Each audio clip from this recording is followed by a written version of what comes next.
Hello, everybody. This is Alia Jamal, the love coach, and today we are meeting for another love circle. And today we are talking about becoming fearless. Fear is one of those emotions that could be very strong and it can really put you in the fight, flight, or freeze mode.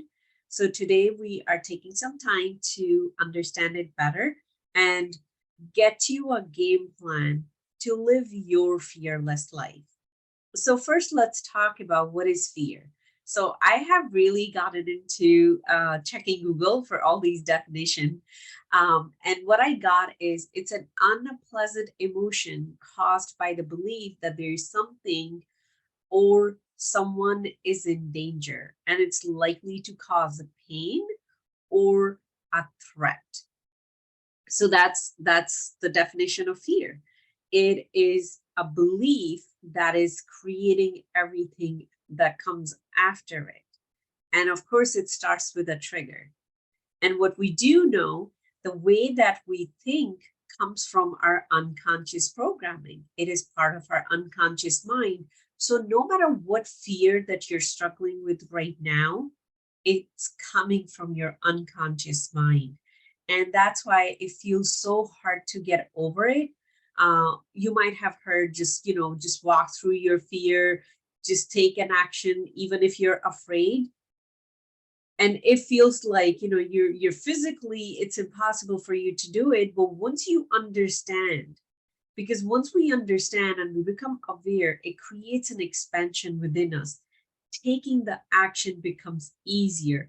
Having somebody right next to you, holding you accountable, reminding you, hey, I'm right here with you, makes it easier. But once you do take that action, that's when you realize, oh, your belief wasn't true. It was just a lie. So, a few things I want to talk about fear before we really dig in. Stress. Every single one of us experience stress on regular basis. And most of us, we don't even know that we are in stress because we feel like, you have to be a busy professional doing all kind of things and running around. That is stress. No, stress could be you're just sitting home, not having a very busy day, and you can still experience stress. So what stress is, it's a perceived fear. That means your mind is looking at the surrounding and it's already pre-planning, hey, this thing could turn into some danger into the future. So it's perceived fear. That's how stress, that's what stress really is. And you might be aware of it in your body and you might not be aware of it. Sometimes it can even show up as an energy of excitement, but it's actually you're stressed. It's like when we are really worried but we keep smiling, it's kind of like we are trying to portray, no, I'm happy, no, I'm not worried, but internally you're feeling torn. That's what stress is, as a version of fear.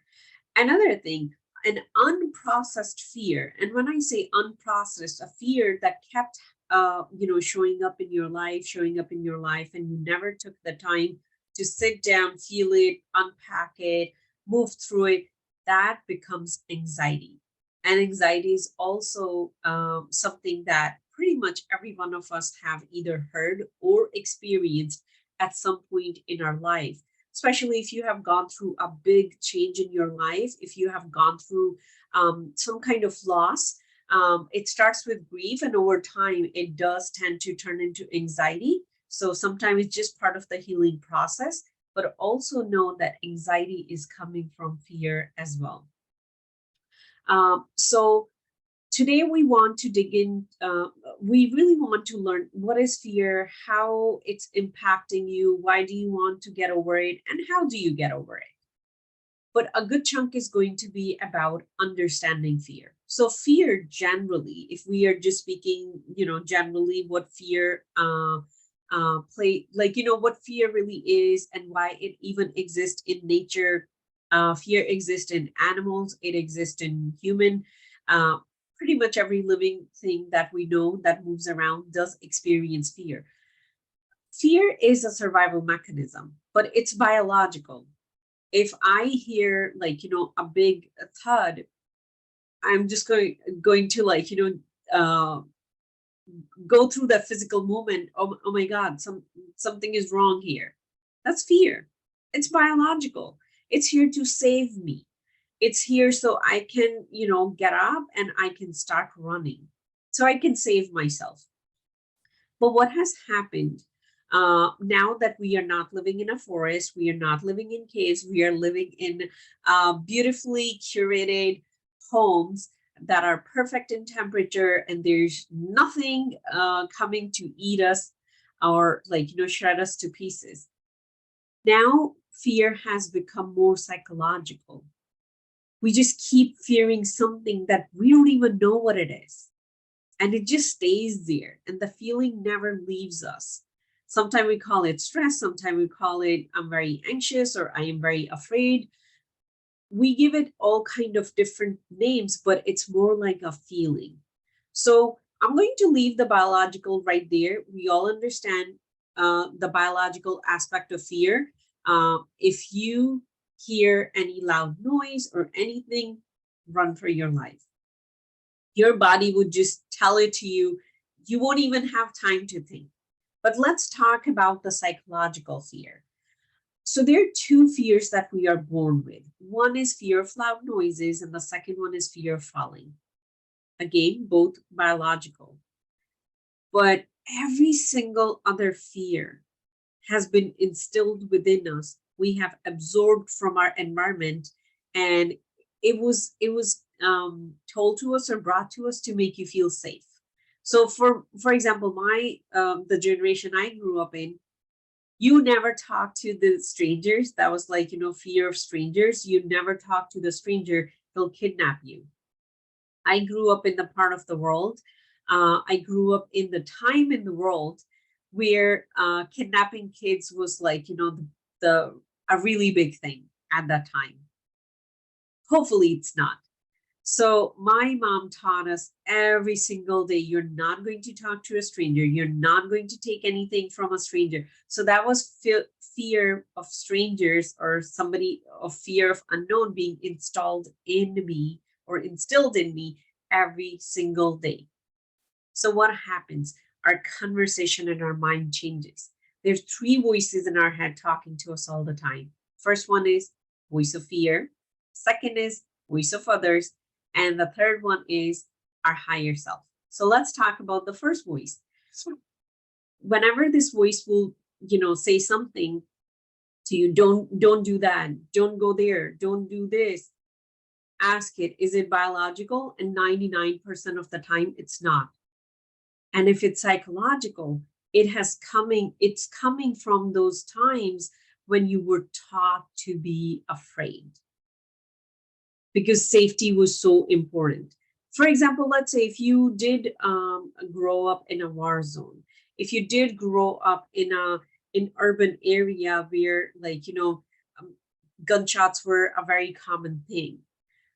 So depending on where you grew up, you're going to have all these fears that came to you, that were taught to you, and those are the fears that we are struggling with. And women have some very specific kind of fears that are taught to them than men do. They have their own fears, but ours go towards our own safety. Like, I am not going to be physically safe. I could be physically attacked. And pretty much every woman, she struggles with that because every woman knows another woman who has been physically attacked or physically harmed. And she wasn't able to protect her because she maybe wasn't, that strong. She maybe was not a black belt master. So, but all of those fears are psychological. We are taught. They did not exist within us. So we have to learn how to become aware of them and bring our intellect to be able to discern, like, is this a real fear or is it really not? But the process starts with awareness. And one thing I'll share with you, it's not like, you have a conversation, let's say you talk to me and I'm like, oh, this is not a real fear. This is just a psychological thing going on. So that is awareness. Don't expect yourself to change right away. You'll be like, oh, light bulb moment, and now I'm going to become a different version of me, and there will be no fear. No, it's a process. Because one thing about fear is it's not just thought. That thought creates a whole chemistry in your body. So it is physical. Your body is used to feeling that way. And that becomes a sense of safety and security. So our fears that we are so eager to get rid of are also our safety and security. You know, it's always here. You know, your anxiety is always here. You know, your stress is always here. You know that you're always afraid or worried about or this and that. It is one of the hardest things to create that transformation on a physical level. So it is going to happen on an awareness level where you're just aware of it in your mind and in your thoughts, but we also have to do something to create a change in our physical body. So our body gets used to a different kind of physiological environment. So it's not addicted to the chemicals that get released by fear. One thing I want to share here, when there's any kind of fear, let's say you're watching a scary movie, you're going on a roller coaster, or you're just walking through a dark alley, or you have to show up for an interview in a completely new place. Whenever you're going through that place of unknown where you have no idea what will happen to you, there's a part in your brain, amygdala, that it kind of gets that message. Okay, there's something to be afraid of right now, and it is going to create specific chemical, cortisol and adrenaline, if I can pronounce that right.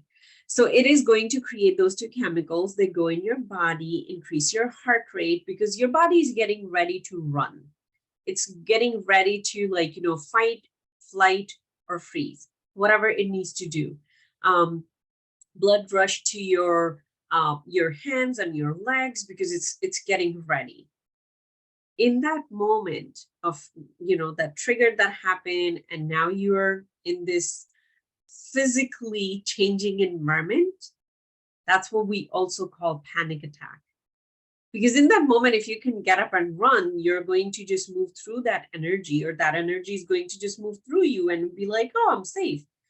But in that moment, if you're just sitting in an office chair, you're going to really start panicking even more. What's happening to me? What's wrong with me? And so many times we even think, like, when we are having a panic attack, it could be a heart attack, because you can't really tell the difference. So it brings even more fear. So I just want to share, it is impacting your physical body. It's not a light switch that you can just turn on and off. So we do have to do some deeper work to really transform this behavior of feeling afraid all the time within us. And I can share with you guys, I have gone through all different stages of fear, and where I am right now, I do live a pretty decent lifestyle or life when it comes to fear. One, I am aware of them, and I am consistently working on, because once you start working on your fears, you'll realize there's a deeper layer. There's a deeper layer, because what happens when you get through first door and you feel that liberation, then you realize, in order for you to go where you're going, there's so many other doors you'll be walking through. But once you understand that, it doesn't control you anymore. And that is where I want all of you to get, where it's not controlling you anymore, because you understand the mechanics of it so well that you tell yourself, okay, I got this. I can work through it. Okay, so the second thing I want to talk about, why do we have fear? We talked a little bit about it. It makes us feel safe. If we won't have the fear of loud noises or fear of falling, we would maybe just kill ourselves. We would not be safe. We would not be valuing our life the way that we do. So there's a built-in mechanism within us that doesn't even let us think, or thinking is not even required. It just kicks in and it will get you to safety. It also give us certainty. It also help us stay in control. So a lot of people who struggle either with stress, fear, or anxiety, they are mostly people, for them, control is so much more important because at some point in their life, they felt out of control. And this is the only thing that they know is always there. So it is our attachment to safety that keeps us locked into the fear mode. Now, the real psychological fear, like, the core fear that pretty much every human have based on the kind of childhood trauma or childhood exposure that we have gone through, is fear of rejection. So if you really sit with yourself, beside the biological fear, so that we're going to just put to the side, let's just look at the psychological part of it and what goes on in our thought process. When you're afraid of your boss, you're afraid of getting rejected and getting fired. When you're afraid of a friend, like, it's also fear of rejection. When you're afraid of losing a spouse, it's fear of rejection. When you're afraid of losing a partner, it's fear of rejection. This person is going to reject me and leave me. Or it could be like you're afraid they will die. That is like, that is very biological fear, but we don't have to live with that because that person becomes our safety and security, and we want them to be there as long as we live. But that is one aspect that no one knows who's going to die when. When you want to reach out to somebody for the first time, when you want to talk to a stranger, when you're trying to create a business, you're trying to create a new product, and you're just thinking, will people buy this or not? Those are all fear of rejection. So once you understand all that I am afraid of is getting rejected by other people, that awareness in itself is going to bring an expansion within you. Your next time when you are afraid of reaching out to somebody, you're afraid of saying no, you're afraid of creating boundaries, you're afraid of standing up for yourself, you know that deep down there's a fear of rejection, because rejection in our mind equals death. If I get rejected, because the time in your life when this fear was created, it was true. If your parents would have rejected you when you were very little and nobody nurtured you, a human baby can actually die. So that is when this fear is created. But now it's not true anymore. But the fear still exists within us. That's where we have to use our higher brain to work through it. The possibility and be able to see the truth in a situation. That's what we need. But when we are in a fear response, that gets completely turned off. And I'll show you guys in a bit. First, I want to talk about why do we even want to get rid of fear? Like this psychological fear that's going on.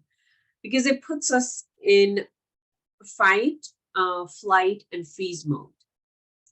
And how do they show up? So fight can show up as anger. You're just such an angry person. You're angry at every single body. So that is a response from fear. Deep down, you're really afraid of either losing somebody or getting rejected by somebody. But it shows up as anger. So if a person is living with extreme anger all the time, or anything can make them angry, what kind of lifestyle they're going to have? Are they going to be happy? Are they going to be living as their true self? No, they would be too busy putting out the fires, or blaming people, or judging them, or complaining them. So that is the reason we want to shift it within us. The next one is the flight mode. So that is when we start avoiding things. We start to run away from things.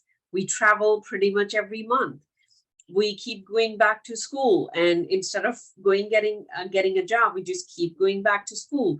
We stay in learning mode instead of putting out mode. Those are all the different ways we run away. There's something we are so afraid of that we don't want to do. That's why we are finding all these side things, all the shiny things to do, and not really focus on what I really need to do here. What is it that I'm afraid of? So again, we are not living our higher purpose. We are just living based on like, let me get away over here, let me get away over here. Or we become, in that moment, we also become people pleaser, where we just don't want to rock the boat. So, if I assert myself to you, you're going to get upset. So how about I just stay quiet and I just, sit on the in the corner on the side. So we start avoiding people. And the third way it shows up, freeze, is procrastination, laziness. That's when we are just stuck in a place and we don't want to take any action. And it's okay to be at any of these places, but we don't want to stay there forever. Right now, we are just talking about awareness and how fear can impact us and our way of living, and can keep us from living the purpose that is within us, or keep us from really creating the life that we desire. Because we all have desires, we all have dreams. You might have a dream of living in a bigger house, driving a better car, maybe like, traveling first class all over the world, having more kids, having a loving partner, whatever your dreams are.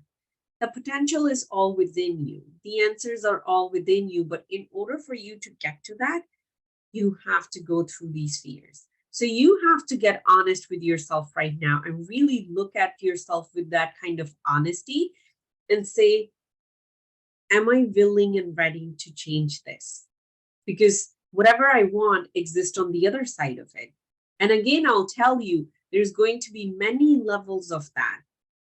I am actively involved in self-development, self-growth. And I kid you not when I say sometimes it will feel like I just went through something and yay, I am free, just to find, oh, there's another level that I need to go through. But once you start going through it once, it becomes so much easier to just keep breaking through it. That's why we call it a breakthrough, where you're literally breaking through the walls that you have created around you to stay in the illusion of safety. Another way I want to explain the same concept, so it helps you understand a little bit. Let's get to our drawing board. So let's say here is our beautiful body, and there's different chakra system that we have, energy centers in our body. There's one right over here called solar plexus chakra. So solar plexus chakra is at the front of the body and also at the back of the body. It's right where the ribs, they kind of like, start spreading. It's right here in the middle, under the heart. That is the emotional center. So when you're experiencing fear, solar plexus chakra is going to get overactive. So once it gets overactive, think of it a fan on a full speed. So what happens when a fan is on full speed? Everything starts flying here and there. We generally stay in a place of like, calmness, peace, stillness, where everything is just moving perfectly. That's how your energy body is. Everything is just, moving in a perfect rhythm. That's when you feel very calm, you feel relaxed. But when that energy starts to move faster, that's when you feel like, oh, there's something wrong. There's something wrong. The flow is not right. So when we get kind of hit by a fear, a trigger, this solar plexus chakra gets overactive. So the first of all, once it gets overactive, all the other chakras get out of balance, because everyone is trying to help each other. Everyone is trying to bring balance. So you're going to feel like you're all over the place. You're not really here. That's how you're going to feel energetically. And another thing that happens, which is very cool, right behind that, I'm just going to draw it in a different spot. There's a ganglionic mass that's coming from, I believe it's sympathetic nervous system. Anyways, it's part of our nervous system. So that ganglionic mass is not energetical, it's physical. It's also called solar plexus. It's right behind this energy center. So when this energy is getting all over the place, that physical part is not getting the energy properly. When it's not getting the energy properly and it's sending all the messages up to your brain and wherever the messages are going, and your amygdala is more active, so it's kind of like a different kind of different part of nervous system is waking up, our higher brain shuts off. So we are not able to really look at the reasoning and the judgment. So in that moment, you have very hard time to discern. And then another thing that's happening, so that that ganglionic mass, that solar plexus, is also providing, also connected with all over your abdomen. So people who are so stressed, so afraid, so anxious, they are not going to have a good flow of energy going to their stomach and all of their organs. So what's going to happen? They're going to have all kind of GI tract issues. You can like, take a survey all over the world. Anyone who has any kind of GI tract issues, they're either very stressed, afraid about something, worried about something, or they are very anxious. You would find it with every single person. You will not find a truly Zen person and they have any kind of like, GI tract issues, like the major ones, especially chronic diseases. Because over time, what happens if you're not getting proper flow of energy in those parts, if you're not getting that, they start to get weaker. That's when we have IBS, we have all kind of chronic issues. That's when we have ulcer in the stomach. They all start from here. The reason I'm sharing it so you can understand what we consider safe in our life and what we get so attached to is actually harmful for us too. It's harming your body to stay in that fear or anxious or stressed state. It really is. So create this shift for your own sake. It's not going to impact anybody. If you don't want to live with those kind of chronic diseases, then you need to start taking this a little bit more serious. So we are going to, let me just see if I missed anything. Oh yeah, one thing I want to also share, people who love watching scary movies, and they're already very scared person, but they love that hormone, like the chemical rush that come from it. So when we stay in the state of fear, another hormone or chemical hormone starts to get released called dopamine, which is more on the addictive, happy, like, excitement, joy kind of feeling. So we get more attached to it. We want more and more and more of it. We are building a physical attachment to this emotion at this point, because this emotion is creating a different kind of chemical biochemistry within us. So we get attached to that too. The reason I'm explaining again all these things, so you know that your fear is not a turn on and off switch. It's going to require some kind of work to get through it. So now let's focus on how we are going to get through it. I gave this elaborate explanation of what fear does to you, what fear is, and why we are attached to it. So first you have to realize that there is no safety. Yes, you have your house. Yes, you have your family. And if you're a very anxious person and just hearing this statement makes you feel very unsafe and you feel like just turning this off right now, put your hand on your lower back. So very, very lower back, kind of like right between your butts. So there is another energy center there, our basic chakra. And it's very involved during the fear response as well. So just put your hand there. What we are doing, we are energizing it because your hand has an energy, a chakra as well. So we are bringing two magnets together. We are making a bigger magnet right now. And you can just breathe there and realize that your safety is right here within you. Your true safety is you're a divine being in this body. You are here. We are bringing your awareness from these outside circumstances right into your body. We are bringing the focus here. And also we are energizing the part of you that is associated with safety.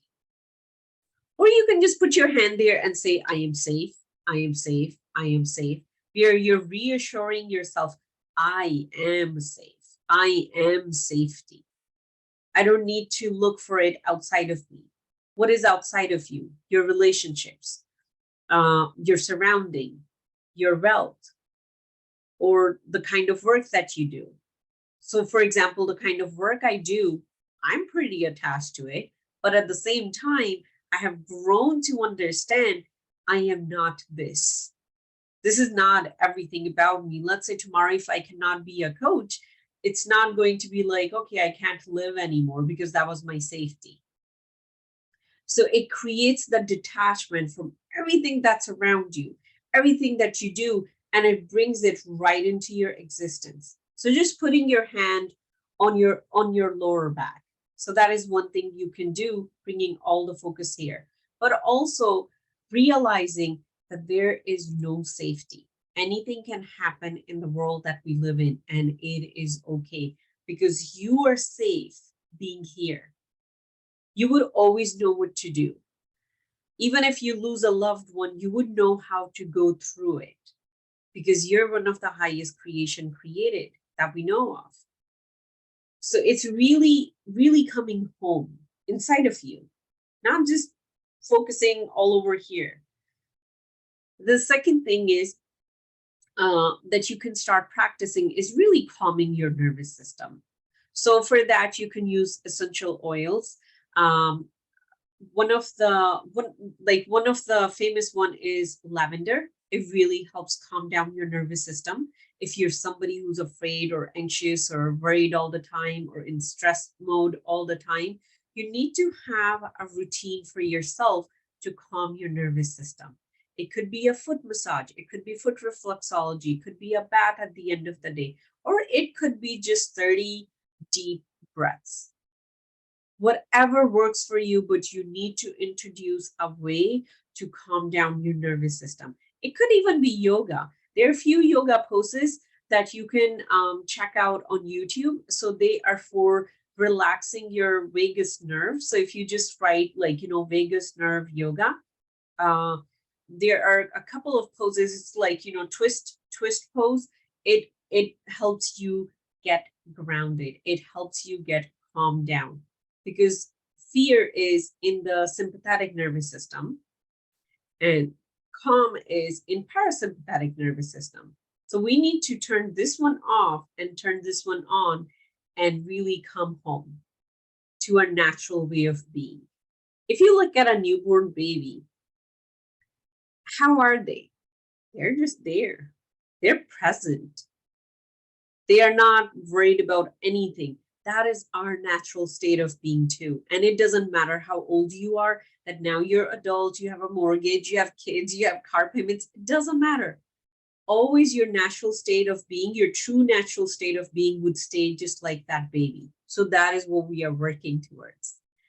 And not 100%, but the moments when I am able to get to that state of being, it feels so good.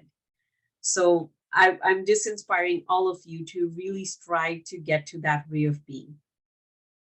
The next one is, now that you're aware that these are psychological fears and they are not really technically true, but yes, for you, it's really true. So when all that process is starting, when amygdala is firing and it's like, oh, there's danger, this person could hurt me, a whole nervous system is going like, there's alarm going on. You can actually stop it by asking, is it true? Because when you ask a question, what you just did, you activated this part of you. Consciously, you activated this part of you. So now what will happen? The other part is not going to have the focus, not going to have the energy. So it has to switch over control to somebody else. And that would be this part. You're going to completely shut off the other system that's running crazy right now. Just ask yourself, is that really true? Am I really going to get rejected if I speak my truth? And what will happen if I do? So you're just going to keep asking question till you feel a shift in your body. So your heartbeat is going down, your legs are starting to feel normal.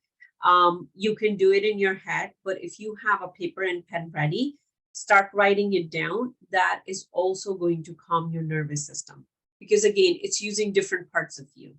Once we send the focus and energy there, the panic part has to shut down.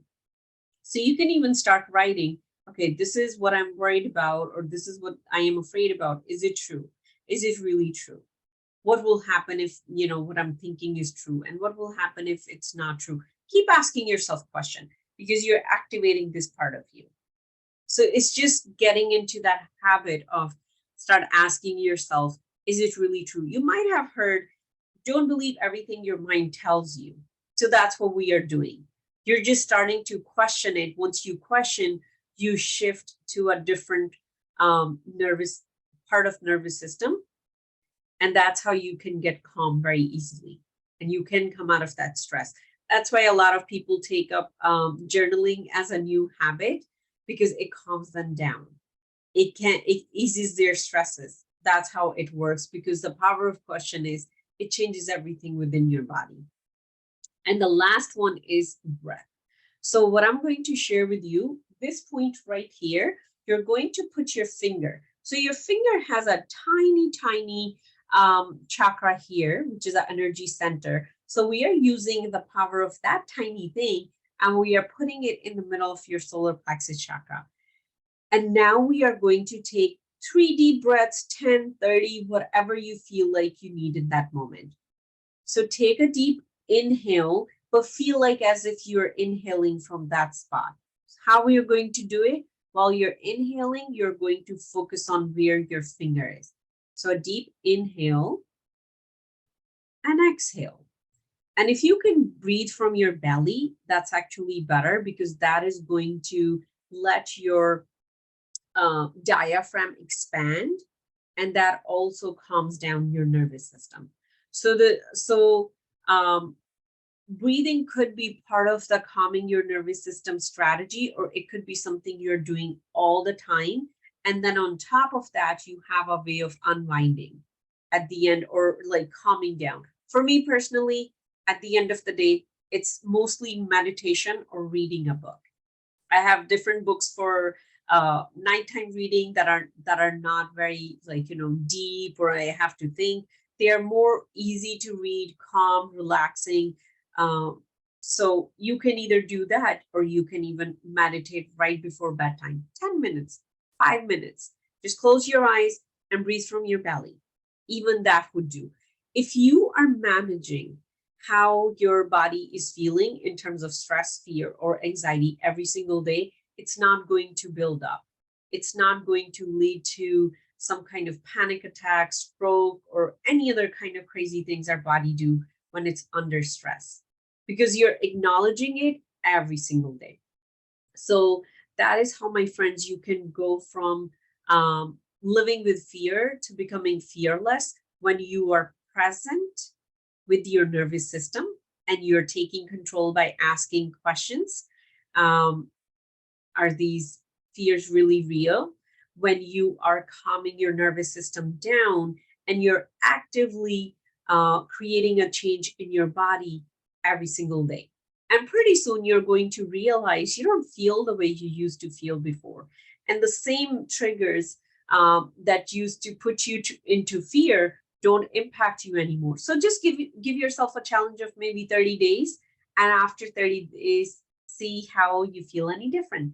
And if you're ready to take this journey, reach out to me, send me a DM. If you don't know where to find me, just Google Alia the Love Coach, and let's have a conversation, because I would love for you to live a life that is free of fear, so we all can live our purpose that is within us. That is all for today. Sending you all lots of love. Bye.